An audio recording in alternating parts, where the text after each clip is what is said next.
हाँ तो बच्चों, यहाँ पे प्रश्नावली 6.2 जो एक्सरसाइज है निर्देशांक ज्यामिति की, ठीक है, न्यू एनसीईआरटी से। और वहाँ से मैंने एक पहला क्वेश्चन आपको पिछली वीडियो में करा रखा है। अब यहाँ पे मैं लेकर आया हूँ आपको क्वेश्चन नंबर 2। यहाँ क्वेश्चन नंबर 2 बहुत ही बच्चों को डिफिकल्ट हो रहा है। काफ़ी बच्चों का कमेंट आ रहा था कि सर सम त्रिभाजित वाला करा दो, तो मैं उस क्वेश्चन को करा रहा हूँ। यहाँ पे लिखा हुआ है बिंदुओं 4, -1 और -2, 3 को जोड़ने वाले रेखाखंड को सम त्रिभाजित करने वाले बिंदुओं के निर्देशांक ज्ञात कीजिए। देखिए, सबसे पहले तो हमें इसको समझना पड़ेगा कि जो इसका भाग है वो क्या है। देखो, इस प्रकार से अगर हम चित्र के माध्यम से समझेंगे, देखिए ये है आपका एक रेखाखंड, इनका नाम ले देते हैं। यहाँ है ए और यहाँ है बी, ठीक है। ये इसका रेखाखंड है। अब क्या काम कर रहा है, ये सम त्रिभाजित कर रहा है, मतलब 3 भाग कर रहा है। देखो, एक भाग ये हो गया और ये दूसरा भाग हो गया, ठीक है। तो इसका नाम ले दिया हमने पी और इसका नाम ले दिया बच्चों क्यू, ठीक है, इस प्रकार से। अब ये 3 भाग हो गए, 1 भाग, 2 भाग और 3 भाग। तो हमसे कह रहा है जो सम त्रिभाजित भाग कर रहे हैं, कौन सा कर रहा है, पी कर रहा है और क्यू कर रहा है, ठीक है। तो इन दोनों बिंदुओं के हमें क्या बताना है, निर्देशांक। तो चलिए मैं इसको बहुत आसान तरीके से आपको समझाऊंगा, बहुत जल्दी आपको समझ में आ जाएगा, लेकिन थोड़ा सा आप ध्यान से समझिएगा, ठीक है। तो यहाँ पे जो इसके ए के निर्देशांक दे रखे हैं वो है हमारे पास 4, -1 और एक बी के दे रखे हैं -2, -3, ठीक है। अब हमें इसके ज्ञात करने हैं बच्चों, ठीक है। अब सम त्रिभाजित करने वाले बिंदु देखिए, यहाँ पे इसका भी यहाँ से लेके जो दूरी सेम है, क्योंकि सम त्रिभाजित है, मतलब समान खंड हैं इसके तीनों। और इसी प्रकार यहाँ से लेके यहाँ तक, इसी प्रकार यहाँ से लेके यहाँ तक, ठीक है। तो अगर हम इस क्वेश्चन का जिक्र करें तो यहाँ से यहाँ तक हो गया 1 भाग, तो बिंदु पी के लिए m1 लगेगा 1, ठीक है। और इधर कितने भाग रह गए, 2, ठीक है। तो हम यहाँ से बता सकते हैं आपको, यहाँ से लेकर इधर के जो भाग हैं वो कितने हैं, 2, ठीक है। तो और इधर कितना रह गया, 1 भाग, ठीक है।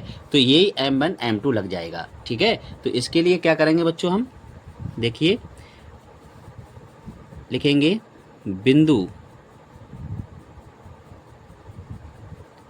P के निर्देशांक, P के निर्देशांक, बिंदु P के निर्देशांक के लिए बच्चों m1 1 लगेगा और m2 आपका 2 लगेगा, ठीक है। और x1 4 और x2 -2 और y1 -1, y2 -3, ठीक है।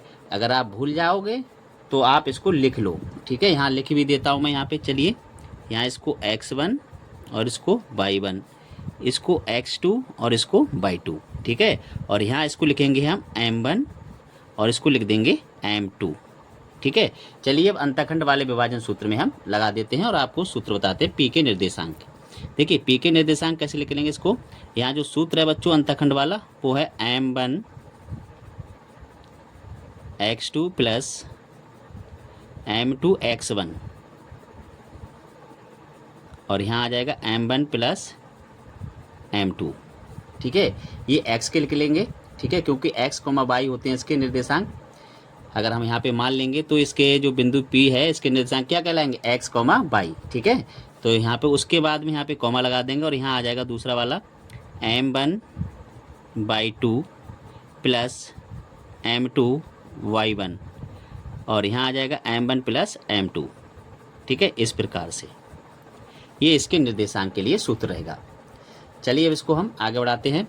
देखिए m1 कितना है हमारे पास, m1 है 1, तो यहाँ लिखेंगे हम 1 गुणा x2 कितना है, यहाँ पे देखिए -2 प्लस m2 कितना है 2 और x1 कितना दिया है 4, और m1 प्लस m2 मतलब 1 प्लस 2, कॉमा लगा देंगे यहाँ पे। m1 कितना दिया गया है 1 और y2 कितना दिया गया है -3 प्लस m2 कितना है 2 और y1 कितना दिया है -1,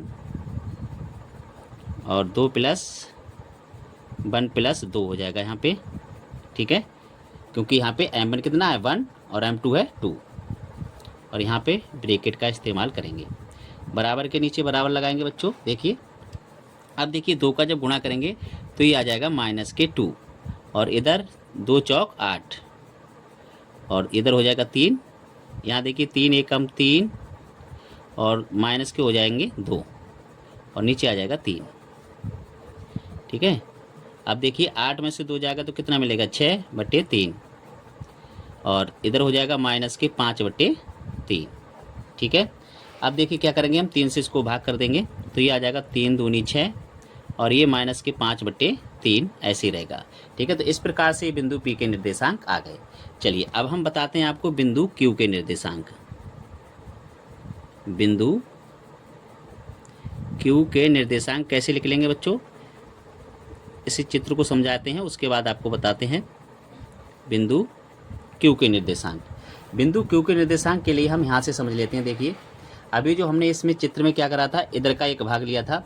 अब जैसे ही हम बिंदु Q के निर्देशांक निकालेंगे बच्चों तो इधर के 2 भाग हो जाएंगे और इधर का 1 भाग हो जाएगा। ठीक है, तो हमने जो M1 लिया था उसे M2 मान लेंगे और M2 लिया था उसको M1 मान लेंगे। बस इतना ही अंतर लेंगे, बाकी का हमारा क्वेश्चन जैसे हम कर रहे थे उसी प्रकार से हम सॉल्व करेंगे, क्योंकि इधर के 2 भाग हो जाते हैं बच्चों और इधर भाग 1 बच जाता है।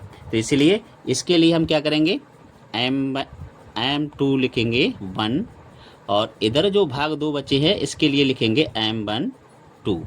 ठीक है, क्योंकि इधर 2 भाग हो चुके हैं, बाकी का सेम रखेंगे बच्चों। चलिए अब आपको सॉल्व करा देते हैं। सूत्र, चलिए सूत्र लिख देते हैं पहले। सूत्र क्या है बच्चों, M1 x2 और M2 x1 बट्टे M1 प्लस M2,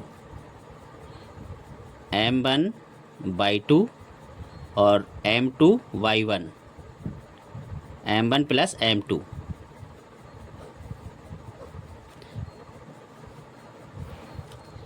अब क्या करेंगे बच्चों, M1 कितना दिया गया इसके लिए, M1 है 2 तो यहाँ लिखेंगे हम 2 और x2 कितना है -2 प्लस M2 कितना दिया गया है 1 और x1 है 4 और यहाँ पे आ जाएगा आपका 2 + 1।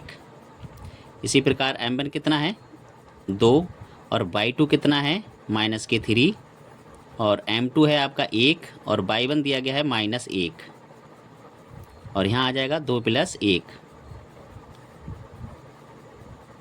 ठीक है, बराबर के नीचे बराबर लगाते रहेंगे। अब ये देखिए गुणा करते हैं, 2 दूनी 4 और इधर हो जाएगा 4 एकम 4 तो नीचे आ जाएगा 3, क्योंकि 2 + 1 3 हो जाएगा। और यहाँ देखिए 3 दूनी 6 और 1 एकम 1 माइनस हो जाएगा 1/3। अब देखिए यहाँ पे ये आ जाएगा 0/3 और यहाँ आ जाएगा -7/3। ठीक है, तो इसको लिख देंगे हम बच्चों 0, -7/3। ठीक है, तो इस प्रकार से बिंदु Q के निर्देशांक आ गए बच्चों। तो इस प्रकार से आपका ये क्वेश्चन सॉल्व हो जाता है। तो यहाँ पे एक लाइन लिख देंगे हम, अतः बिंदु P के निर्देशांक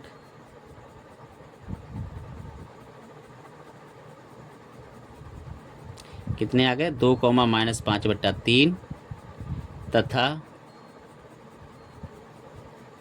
बिंदु Q